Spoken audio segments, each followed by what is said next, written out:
Né? Queria mais uma vez te agradecer a disponibilidade. Então, vamos gravar a apresentação, se for autorizado, vamos disponibilizar no YouTube do Hospital do Rim. Lembrando que todas as apresentações das reuniões clínicas, desde 2020, elas estão disponibilizadas no Hospital do Rim. E, recentemente, nós alcançamos a marca de mais de 100 mil espectadores nessas reuniões clínicas, o que demonstra que essas reuniões elas não servem só para a plateia que está aqui ou que frequenta semanalmente a nossa audiência. Eu agradeço a presença de todos, mas ela tem um papel também de disseminar isso além das nossas fronteiras, até como uma atividade de extensão, que é um dos nossos papéis, né? Então, hoje nós estamos, como eu falei na conversa inicial, encerrando um ciclo de oito palestras voltadas mais para a área da farmacologia, 6 primeiras em colaboração com o Departamento de Farmacologia aqui da Escola Paulista de Medicina.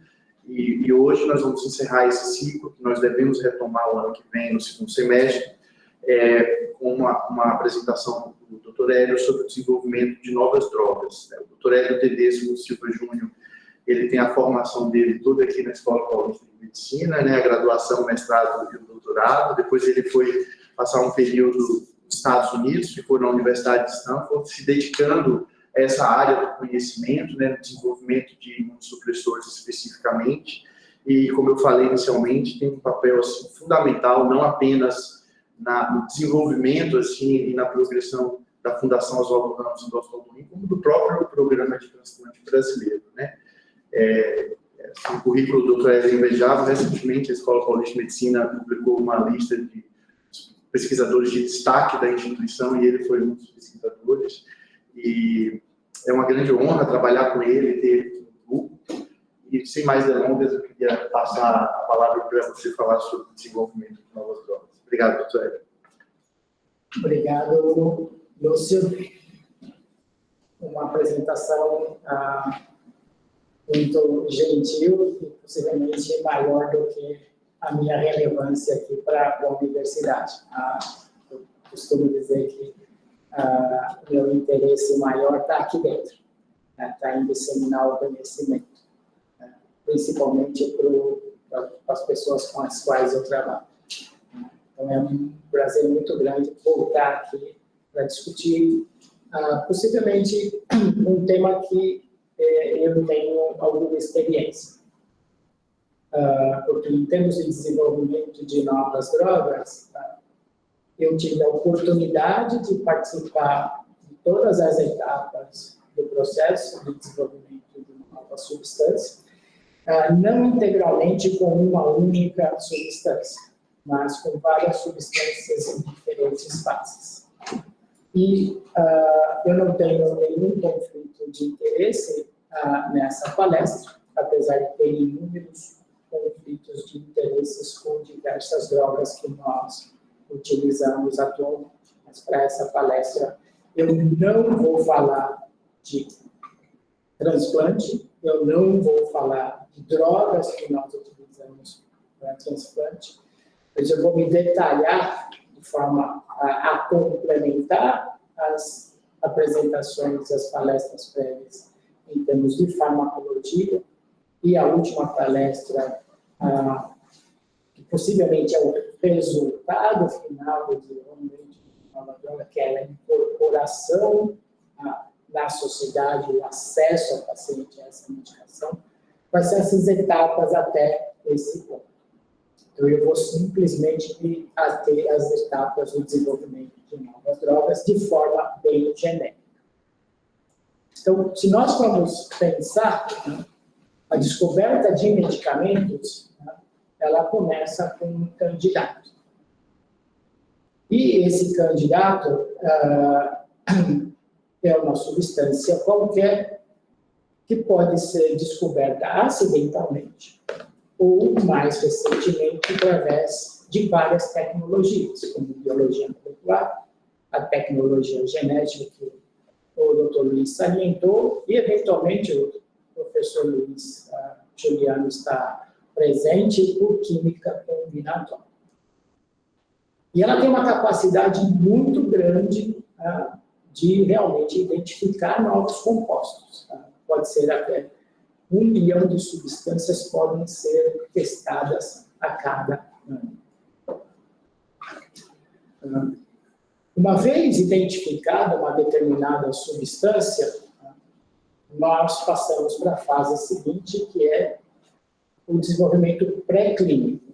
E, na verdade, essa nomenclatura está mudando para desenvolvimento não clínico, porque ela começa antes da investigação clínica, mas ela não termina exatamente nesse ponto que eu vou apresentar para vocês. E nessa fase, estudos farmacológicos, toxicológicos e farmacocinéticos, como nós discutimos nas últimas reuniões, seja in vitro ou em modelos animais, são realizados para avaliar a segurança e a atividade biológica do composto. E a primeira fase, onde já se define, se avalia o risco e benefício.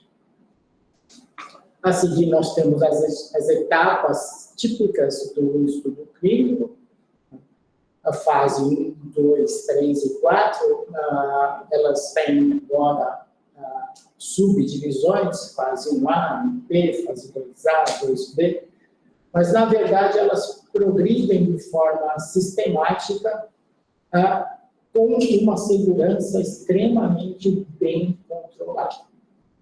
A fase 1, ela visa avaliar a segurança dessa substância, a tolerabilidade, farmacocinética e farmacodinâmica.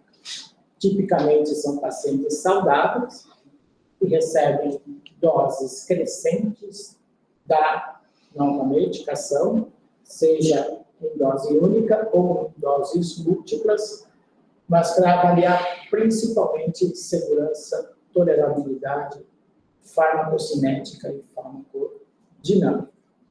E a farmacodinâmica foi incorporada muito mais recentemente, por conta da tecnologia que vem avançando. Por exemplo, o exemplo típico são os agentes biológicos que têm um alvo definido. Então, o efeito farmacodinâmico desse agente biológico é a ligação nesse alvo.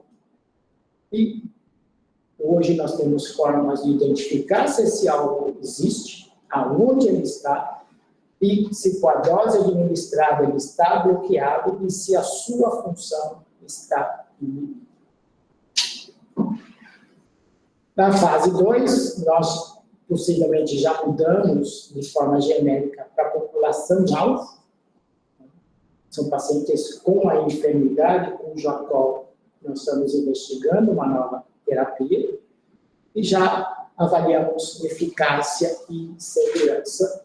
E é nessa fase que se tenta determinar uma variação de dose. Então, essa fase costuma testar mais do que um nível de dose, porque para aprovação regulatória, você precisa determinar faixas terapêuticas, sejam elas baseadas em dose, em concentração ou outro parâmetro de eficácia e segurança. Essa informação obtida na fase 2, ela é transmitida, então, para a fase 3, onde aí sim nós estamos tipicamente estudos multicêntricos, randomizados, de forma prospectiva. Geralmente, as agências regulatórias requerem 2 estudos independentes, confirmatórios, e aí sim se avalia a dose, a eficácia, os efeitos colaterais, e deve-se incluir um tratamento padrão comparativo. E esse tratamento padrão é definido classicamente dependendo da doença em questão. Se tudo der certo, nessa trajetória, a droga é aprovada e registrada, mas a vigilância continua quando a droga é comercializada. Nós aqui no Brasil não temos ainda o costume, o hábito, a educação de registrar eventos adversos associados a uma terapia registrada e utilizada clinicamente. Mas todas as indústrias têm um telefone de contato para você reportar eventos adversos que possivelmente estão relacionados com essa droga registrada.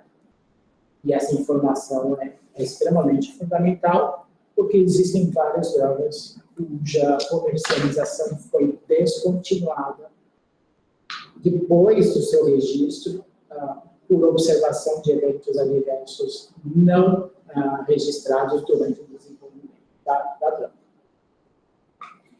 A aprovação regulatória, você precisa fazer um pedido, seja no FDA ou na Anvisa, e essas agências regulatórias revisam, e esse pacote inclui todos os estudos não clínicos e clínicos, e inclusive para os farmacêuticos aqui, todas as questões de formulação e boas práticas de fabricação.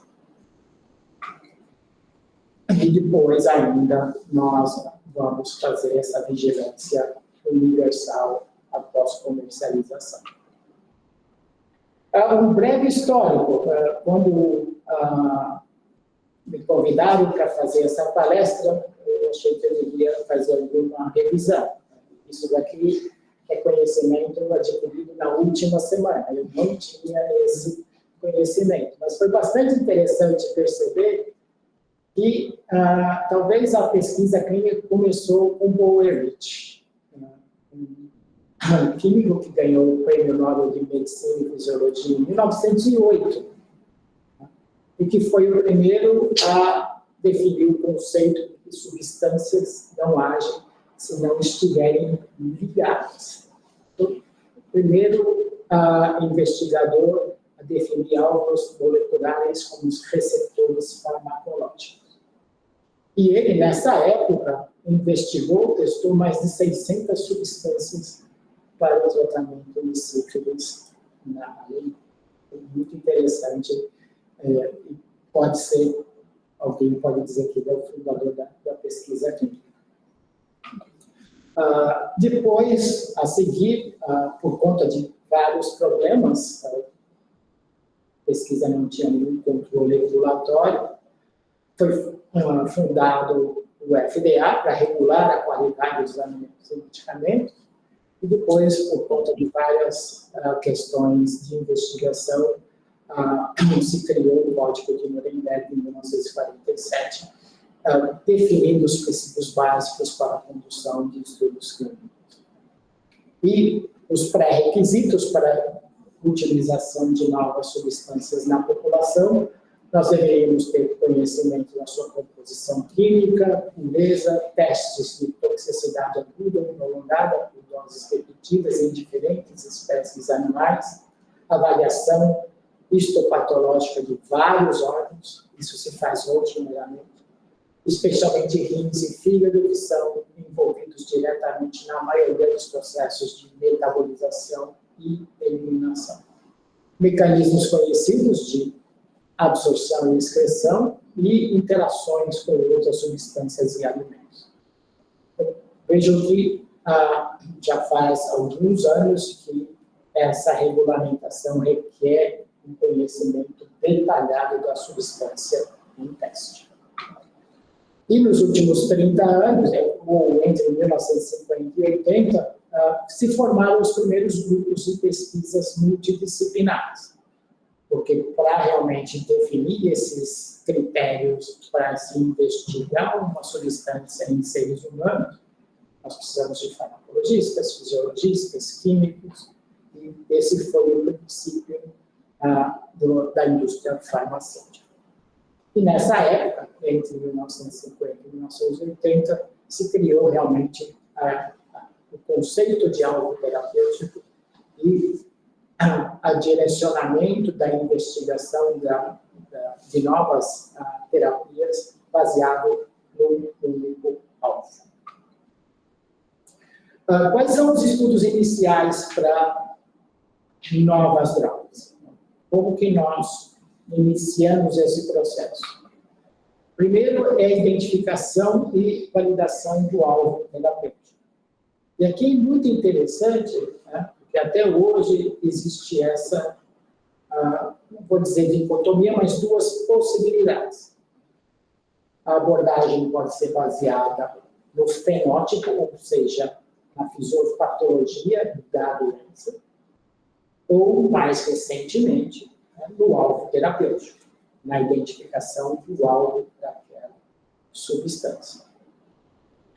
Quando eu estive envolvido diretamente com estudos não clínicos, desde tubo de ensaio, cultura de célula, e eventualmente até experimentos em animais, o coordenador do laboratório, que era uma pessoa extremamente prática, ele dizia: testa para ver se funciona, e não porque funciona.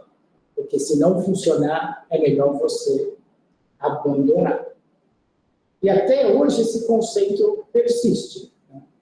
E, curiosamente, o FDA não requer que você conheça exatamente o mecanismo de ação. Até hoje. Ele requer estudos que demonstrem a segurança e a eficácia da nova substância.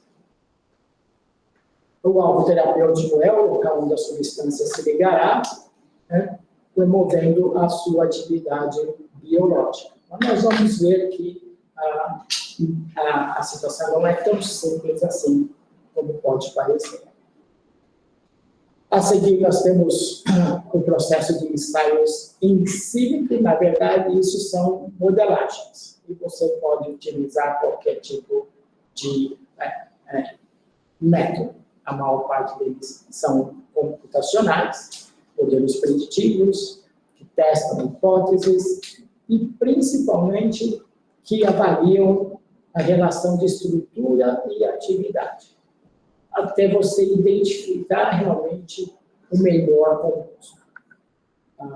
Quando nós realmente analisamos esse desenvolvimento de várias drogas, isso ocorreu para todas as que nós utilizamos na nossa área terapêutica, o composto realmente selecionado não foi aquele inicialmente estudado. Porque uma vez que você identifica o composto com atividade, começa um processo de modificação molecular para que a interação com o possível alvo seja de maior afinidade possível. E várias substâncias, por exemplo, tiveram 70, 80, mais de 100 modificações moleculares até se encontrar uma que fosse realmente a maior poder de ligação. E interessante que seletividade, por exemplo, nós tínhamos aqui uma droga que se dizia seletiva para uma das enzimas da JAK. Existem várias enzimas, mas se dizia que ela é específica para uma delas. E essa especificidade não é diretamente relacionada à visualização da ligação de uma dessas enzimas, e sim na concentração mínima necessária para a atividade dessa enzima. E quando nós passamos isso para a situação clínica, nós vimos que não era verdade.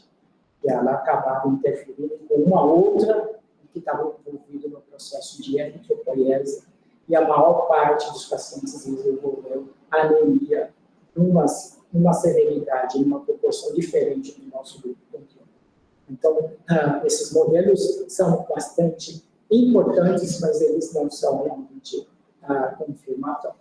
E mais recentemente, existem várias figuras em diferentes artigos mostrando de forma tridimensional a ligação da substância no seu alvo ou receptor, podendo até investigar de forma bem detalhada essa sigla que vocês vão ver de forma repetida, que é absorção, distribuição, metabolização e eliminação, que nós discutimos nas palestras anteriores. E, finalmente, uma outra estratégia é o que se chama de triagem de alto rendimento.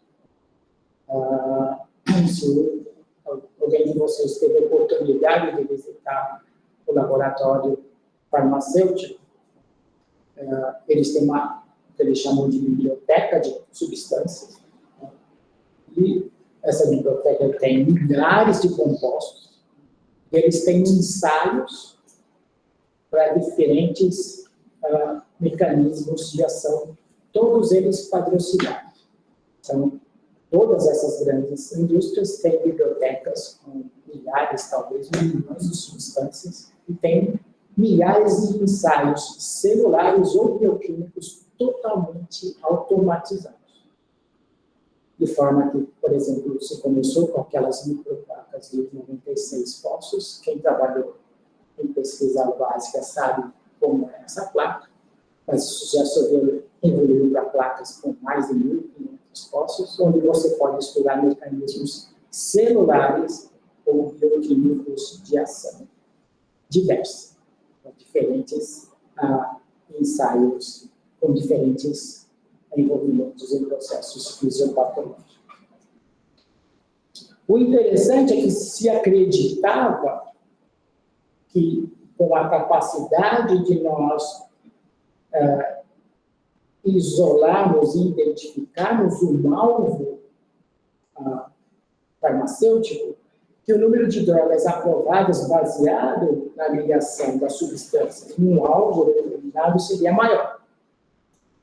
E até, por exemplo, em 2013, quando esse artigo foi publicado, se nós olharmos para esse gráfico, nós podemos ver que, para a descoberta da primeira droga de uma nova classe, a descoberta baseada no fenótipo, que é a barra amarela, foi maior do que a descoberta baseada no isolamento do alvo terapêutico. E isso só se inverte quando aí sim se conhece que o fenótipo daquela doença pode ser modificado por uma determinada droga, a modificação das demais drogas da mesma classe é muito mais facilitada quando se utiliza a estratégia do alvo terapêutico.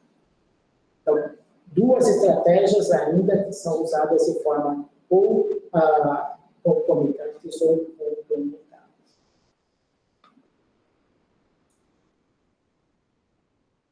Só para dar exemplos, quais são exemplos de drogas que foram desenvolvidas baseadas no fenótipo da doença? Ezetimiba,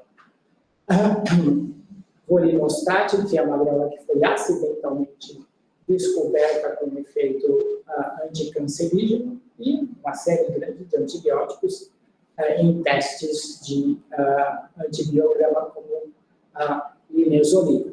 Então, não se sabe realmente onde ela liga, mas se sabe que ela inibe o crescimento bacteriano. Por outro lado, se nós formos ver por algo terapêutico, a tirosina quinase é uma enzima muito presente em diversos processos fisiológicos e fisiopatológicos, e várias drogas foram desenvolvidas baseadas na inibição dessa tirosina quinase, e mais recentemente várias drogas também foram desenvolvidas para tratamento de diferentes doenças virais baseados diretamente no alvo terapêutico. A seguir, nós temos que fazer uma prova de conceito e estudar o mecanismo de ação da substância. E aí sim, como eu falei, naquelas placas, que hoje tem mais de 1.500 postos, você tem ensaios de morte celular, da proliferação celular, expressão higiênica, perfil proteico, mediadora, ciclo celular e resistência. De forma totalmente automatizada, um número muito grande de substâncias podem ser testadas num curto espaço de tempo. Depois, a substância selecionada é utilizada num tipo de ensaio que é chamado de ex vivo. Ou seja, eu simulo pela primeira vez um ambiente in vivo. E aí podem ser culturas de células bidimensionais. Quando eu participei, só existiam culturas de células bidimensionais, ou seja, em placa, mas hoje já existem disponibilidades de culturas de células tridimensionais e até a modelagem do módulo no chip. Então, você pode realmente desenvolver e estudar um processo fisiológico como se fosse um pulmão e bactéria no coração. E mais recentemente, eles estão utilizando essa estratégia de bioimpressão, que é bastante fora do habitual e difícil de acreditar. A seguir, nós vamos para ensaios in vivo. E aí existem duas grandes agências reguladoras. Existe a intenção de reduzir estudos em animais é muito grande, e isso é fomentado pela sociedade. Quando eu tive a oportunidade de participar, nós fizemos estudos desde camundongos, ratos, gatos, cachorros e macacos, mas existia um comitê que controlava de forma extremamente detalhada a utilização desses animais. E hoje os critérios ainda são maiores porque existem alternativas de avaliação de toxicidade, principalmente, que não necessariamente precisam utilizar o animal de experimentação. Mas ainda existe uma certa necessidade, porque você precisa, como está escrito, utilizar doses agudas, ou doses únicas, ou doses repetidas por vários meses para determinar a toxicidade. Em modelos animais que têm três características principais. Ou você faz um procedimento para induzir a doença em questão, ou administra uma droga que vai induzir a doença em questão, ou eventualmente faz uma manipulação, seja deleção ou qualquer outra técnica. E, finalmente, a avaliação do mecanismo de ação. Tentar identificar como essa substância se liga nesse alvo, mas essa questão, o Dr. Luiz salientou muito bem, ela é válida para alvos cuja ligação é de alta afinidade. E a deficiência da avaliação do mecanismo de ação nessa situação é que você não avalia efeitos indiretos ou ligações em alvos que tenham menor afinidade e que podem ou não ter decorrentes dessas interações efeitos desejáveis ou não. Então, todas essas questões elas acabam sendo negligenciadas quando você só avalia o mecanismo de ação do receptor cuja droga tem alta afinidade. Um grande problema, e isso fez com que também outras agências regulatórias fossem criadas, é a reprodutibilidade dos ensaios. Se vocês perceberem, a reprodutibilidade varia entre 51% e 54%. Ou seja, se eu fizer um ensaio num animal aqui, e esse mesmo ensaio for feito em algum outro laboratório, em algum outro país, historicamente, ele não daria o mesmo resultado. Isso era preocupante. Dessa forma, também se criou uma organização para a cooperação e desenvolvimento econômico que determinou os princípios das boas práticas de laboratório. E essa tem uma vertente no Brasil, que é o INETRO e o IBAMA, e eles realmente monitoram essas boas práticas. E nós podemos ver aí os itens necessários que devem ser atingidos quando se desenvolve uma nova substância. Qualidade sanitária dos animais, distribuição dos diferentes grupos, cálculo do tamanho da amostra, gerenciamento dos experimentos, análise estatística, manuseio adequado dos dados, qualidade dos reagentes e se os grupos controle, seja positivo ou negativo, são selecionados de forma adequada. Agora nós vamos entrar na fase realmente onde você não tem mais só uma molécula, mas tem uma substância que é absorvida, distribuída, metabolizada e excretada. Nós temos que ter certeza que essa substância tem essas características. Antes, você tem uma molécula. A molécula é excelente para escrever trabalho científico. Mas para ela se tornar uma droga, ela tem que ter todas essas características. A primeira delas, nós temos que olhar para as características físico-químicas, porque como nas palestras anteriores nós discutimos, a droga precisa, dependendo da sua via de administração, ter características próprias que sejam propícias para ela atingir a concentração sanguínea. E isso pode interferir diretamente nesse processo. Qual é o ritmo de absorção dessa droga?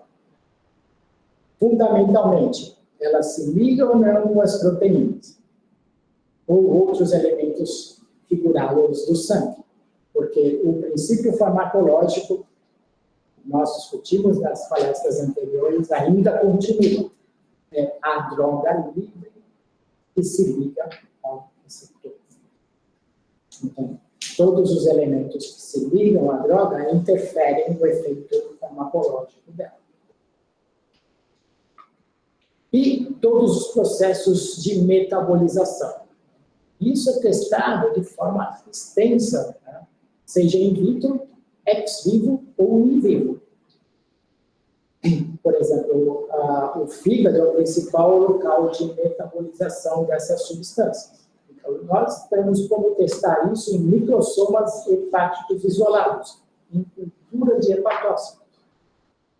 E depois nós vamos para o animal.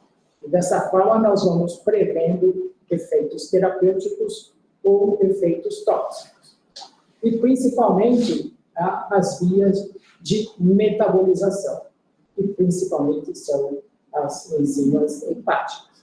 Nós temos vários exemplos de drogas que, para serem ativas, precisam ser convertidas no fígado. E, por exemplo, a primeira delas é o ganciclovir. Não é uma droga ativa por si só. Por outro lado, nós temos drogas que, quando metabolizadas, produzem metabólitos tóxicos. E a presunção de que o ácido microfenólico é uma delas é disseminada entre nós. Depois nós vamos para os animais e nós vamos determinar todos esses parâmetros. A concentração em função do tempo, classicamente chamada de área sobre a curva, concentração média, máxima, volume de distribuição. Todas essas características são importantes para determinar se essa substância tem potencial de uso. Existem estudos que se chama toxicocinéticos. Então, usam animais expostos a doses únicas ou múltiplas da medicação por meses, como eu falei, onde se estuda a absorção, taxa de absorção, como essa substância é distribuída no corpo, onde ela é metabolizada, quais são os metabólitos, taxa de eliminação e qual é o efeito que a dose produz em todos esses parâmetros. E aqui está um resumo. Tá? Esse é um resumo dos testes que não são clínicos, que são requeridos por agências regulatórias para submissão para a aprovação de uma nova substância. Nós temos as 3 situações, in vitro e in vivo, e as diferentes características. Primeiro, para identificar a farmacologia, claro, os detalhes farmacológicos, a segunda coluna para determinar a farmacocinética e a terceira para determinar as possíveis efeitos tóxicos da droga. Estudos de segurança também são necessários. Existem basicamente duas formas de avaliar a segurança. Uma é o que a droga faz no animal e o outro é o que a droga faz nos nossos órgãos. E aí existem baterias de testes para efeito da droga no sistema cardiovascular, no sistema respiratório ou, eventualmente, no sistema nervoso central. E como essas duas situações interagem, tanto a toxicidade observada com essas drogas, como o efeito desses diversos órgãos e sistemas. Finalmente, nós temos que determinar que dose inicial nós temos que dar para o primeiro voluntário sadio. E isso parece um pouco temerário e difícil. Mas, na verdade, ao longo dos anos, isso foi estabelecido. E nos animais você estabelece primeiro essa questão de dose e resposta. E determina essa sigla que chama NOEL, que é a máxima dose onde não se observa uma reação adversa no animal. E a partir dessa dose, você calcula a dose inicial para o ser humano com essa fórmula, mas existem vários critérios e vários coeficientes que agora são bastante validados para estimar a primeira dose que vai ser administrada no primeiro voluntário sadio. Aqui tem um resumo que claramente mostra a necessidade de um número grande de estudos até que se possa realmente iniciar a fase clínica do desenvolvimento de uma nova substância. Então, nós temos à direita os estudos não clínicos iniciais, sejam estudos exploratórios ou estudos de boas práticas de laboratório. Vocês veem a duração desses estudos, até que a proposta para o desenvolvimento de uma droga inovadora é feita, e depois, concomitante com as fases clínicas 1, 2 e 3, nós podemos ver que tem testes adicionais que são necessários, que envolvem toxicologia para a reprodução, seja fertilidade materna ou do homem, análise de mutação, análise de efeito cancerígeno, que vai em paralelo com as primeiras fases de estudo clínico. E nós podemos ver que durante o processo todo, os processos de absorção, distribuição, metabolização e eliminação continuam sendo estudados. Com isso, eu tenho um pacote de informações. E esse pacote de estudos não clínicos, de informações químicas completas, é submetido à agência regulatória que, em conjunto com o planejamento de como eu vou desenvolver essas drogas no ser humano. E só depois dessa aprovação regulatória que os primeiros estudos em humanos podem ser conduzidos. Aqui eu trouxe para vocês uma brochura do investigador. Tipicamente, quando nós somos convidados para participar de um estudo clínico, desde a fase 1 até a fase 3, nós já tivemos a oportunidade de participar de todas essas fases, nós recebemos essa brochura. Em particular, essa substância, a brochura, quando nós fomos convidados para participar de um estudo de fase 2, ela tinha 90 páginas. E ela é um resumo do desenvolvimento da droga até esse momento. Então, nós podemos ver pelas seções, que tem lá um mecanismo de ação, inicial, a propósito do desenvolvimento dessa droga, quais são as doenças que potencialmente essa droga pode tratar, e as sessões começam, como eu desenvolvi aqui durante essa apresentação. A química, a forma farmacêutica, como você deve estocar essa medicação, como ela pode ser administrada, qual é o dispositivo que ela pode ser administrada, quais são as precauções necessárias. Todos os estudos não clínicos estão citados aí, que eu discorro com vocês. Todos os estudos em humanos já realizados, que incluem farmacocinética, todos os estudos de absorção, metabolização, distribuição e eliminação, estudos em populações especiais, vocês devem ter visto, os estudos são feitos em populações com insuficiência hepática, para determinar o efeito da insuficiência hepática na metabolização dessa substância, em pacientes com diferentes graus de função renal, carcinogênese, mutagênese, toda essa informação ela é disponibilizada para o investigador quando ele vai iniciar a participação do seu centro no estudo clínico.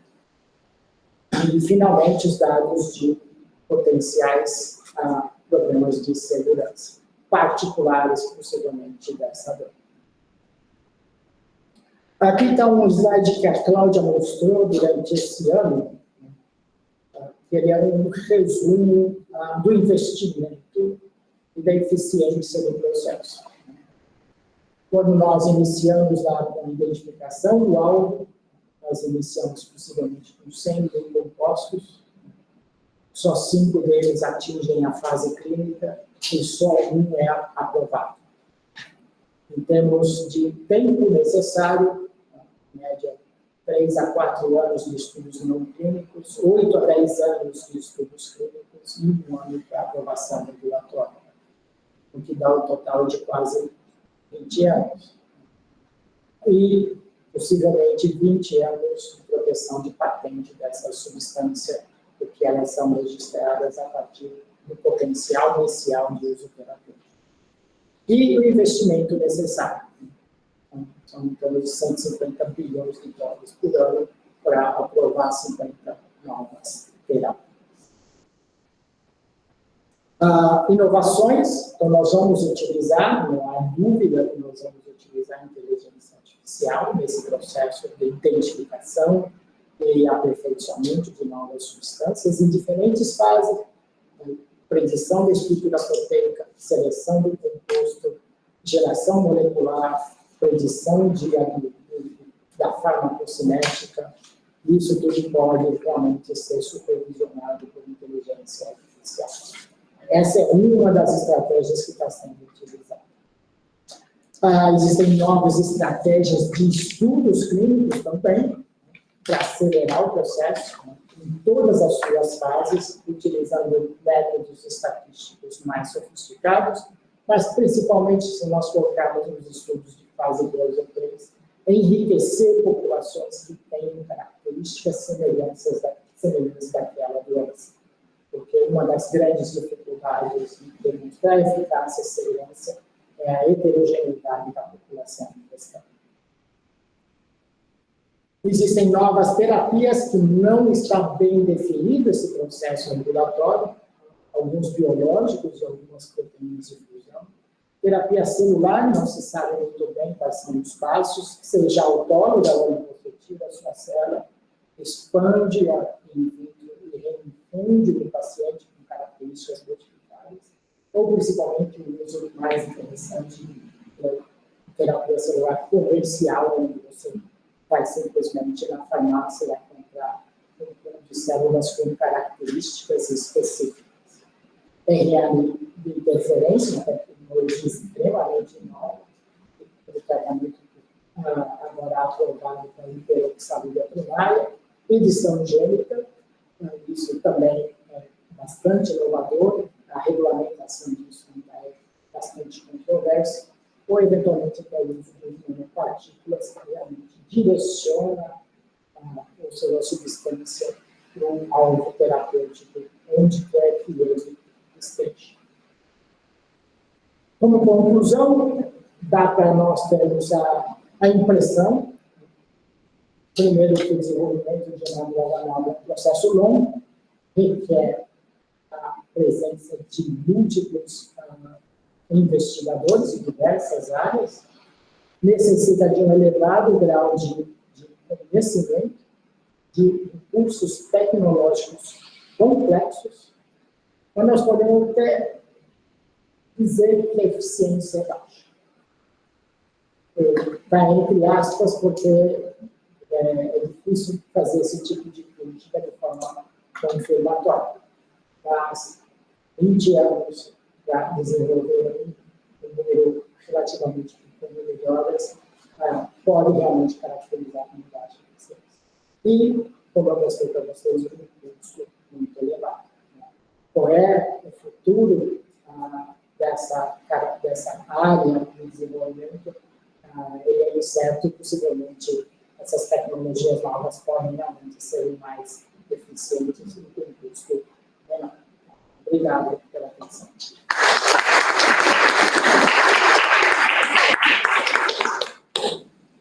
Obrigado, doutor Hélio, pela gentileza de nos trazer assim, de uma forma tão clara, tão lúcida e tão objetiva, assim, um tema com o qual a gente não está acostumado no dia a dia, né?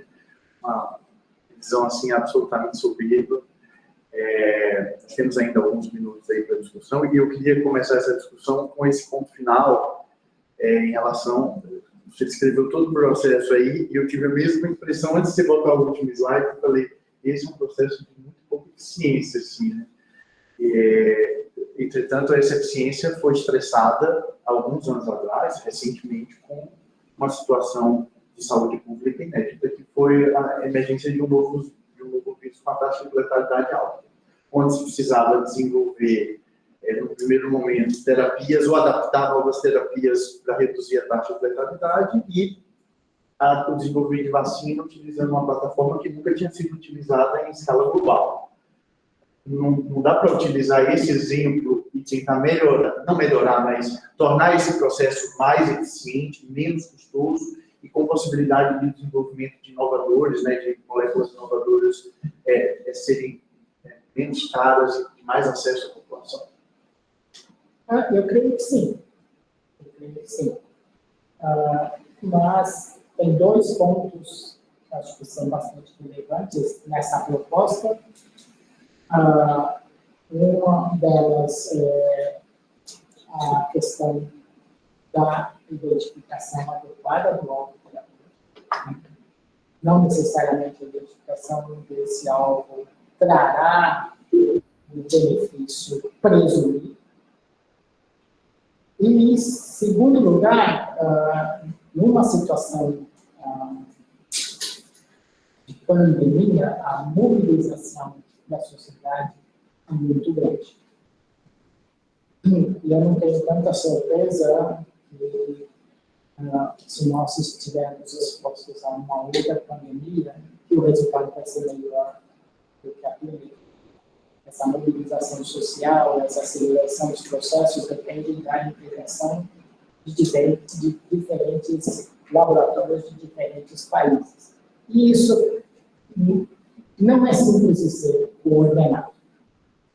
Existia a proposta, o Bill Gates fez essa proposta, de que laboratórios estejam preparados para uma próxima pandemia, mas não se ouve mais falar dessa estratégia. Mas você tem toda a razão quando identifica essas deficiências do processo de desenvolvimento de inovação. Uma outra questão que a gente eventualmente discute, né, que esse processo todo que você detalhou aqui é um processo bastante regulado, né, e ele tudo ocorre em situações ideais, assim.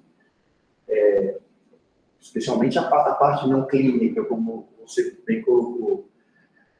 O quanto que desenvolvimento, no planejamento, na gestão de todo esse processo que dura anos e que tem um custo bilionário em cifras de dólares, se precifica o fato do que se perde para levar aquilo que se observa no cenário ideal, onde tudo é muito controlado, inclusive a fase clínica, para o mundo real.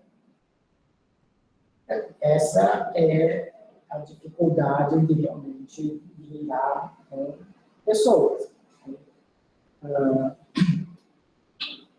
Mesmo quando você tem uma droga registrada, a droga registrada, qual é a maior informação que ela traz para nós e para a população? Que ela é segura e eficaz na maioria dos pacientes. Isso, talvez, tenha sido até ressaltado, nós tivemos essa experiência pelas aulas de farmacologia, pelas palestras que nós tivemos. Apesar de toda esse processo que uma droga sofre até realmente produzir o seu efeito, a maior parte das drogas que nós são muito seguras. Mas isso trata da população e não do indivíduo. E tratar do indivíduo é muito mais difícil do que tratar da população. E aí o Dr. salientou realmente que possivelmente o bloqueio farmacológico de um determinado setor ou enzima pode não realmente produzir o mesmo efeito em diferentes indivíduos. A biologia é muito mais complexa do que simplesmente interferir com algo terapêutico. Érica. Bom dia, Hélio, bom dia, Lúcio, bom dia a todos. Hélio, no Brasil a gente acaba fazendo mais estudos fases 3 e 4, né? A gente não tem muita tradição de fazer estudo fase 1 e fase 2. Sua opinião, você acha que é uma questão do custo, que, como você pontuou, é extremamente relevante, ou é algo da nossa formação como pesquisador, ou as agências, né, de regulação, elas acabam sendo um pouco mais rigorosas aqui do que nos Estados Unidos? Qual que é a sua opinião e como é que a gente pode, e se deve, né, ter pesquisadores no Brasil que façam estudos fase 1 e fase 2? Eu acho, Érica, que isso é o contexto histórico da pesquisa clínica no Brasil. A Mônica sabe muito bem, né, Mônica? Qual foi o ano de regulamentação da pesquisa clínica no Brasil? Da pesquisa clínica, em 1997. Né? Então, a pesquisa clínica no Brasil é relativamente jovem. E se nós formos realmente identificar centros de pesquisa clínica no Brasil com capacitação, não conhecimento, capacitação, para desenvolver estudos mais precoces, fase 1 ou fase 2, são muito poucos. E isso limita que estudos dessa natureza venham para o Brasil. Mas isso está mudando. Está mudando em várias áreas terapêuticas, fazendo estudos em fases mais precoces. Nós aqui, por exemplo, fizemos estudos em todas as fases das drogas que realmente são direcionadas para os nossos pacientes. E tem outras áreas terapêuticas extremamente bem desenvolvidas. A questão é ter tecnologia e expertise para realmente desenvolver esse estudo. E, fundamental, nós precisamos ganhar confiança dos fabricantes. É difícil vir ao Brasil propor um estudo de fase inicial para um centro de pesquisa cuja capacitação é desconhecida. Mas eu acredito que isso está mudando ano a ano e cada vez mais estudos clínicos em fases mais precoces estão vindo para o Brasil. Isso até através do conhecimento de diferentes áreas terapêuticas.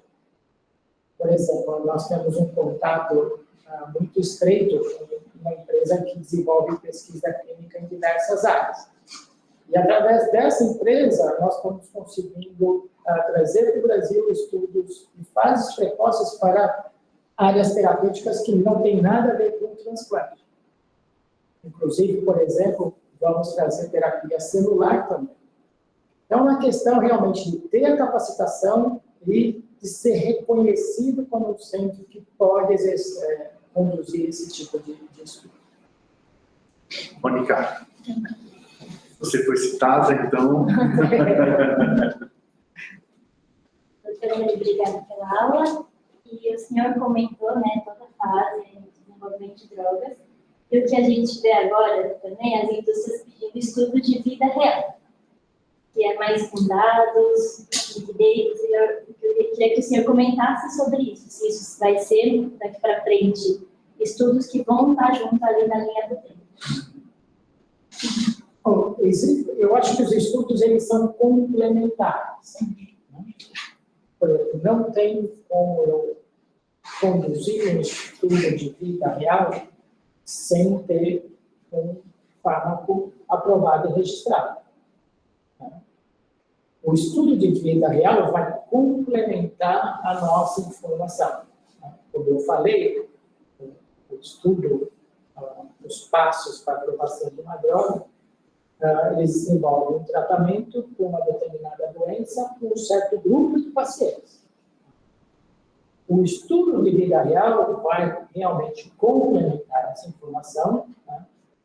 E espero que isso realmente atinja esse objetivo, personalizar o tratamento.